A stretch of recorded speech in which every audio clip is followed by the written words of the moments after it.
Il souhaite une réforme des retraites sans brutalité.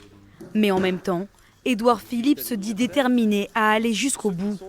Le gouvernement veut l'instauration d'un système universel, mais reste ouvert au dialogue sur l'entrée en vigueur de la réforme. S'il faut que la réforme s'applique à des personnes un peu plus éloignées de la retraite que ce qui était envisagé jusqu'ici, afin de prendre en compte les choix individuels faits par nos concitoyens, je suis prêt à en discuter.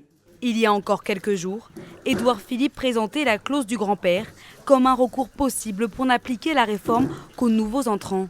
Mais désormais, il considère qu'elle ne ferait que repousser la mise en place du projet. Ces mécanismes de transition doivent être eux aussi équitables entre les régimes.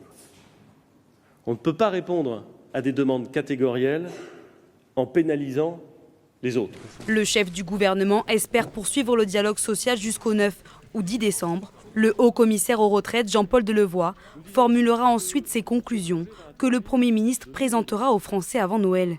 Le droit à bénéficier d'une pension majorée dès le premier enfant. Ça n'existe pas aujourd'hui. Ce droit sera garanti dans le système futur. Le droit de bénéficier de pensions de réversion plus protectrices et plus justes pour le conjoint survivant. Le droit de bénéficier d'un niveau minimum de pension garanti égal à 1 000 € pour une carrière complète. Le projet de loi sur la réforme des retraites sera présenté au Parlement au début de l'année prochaine.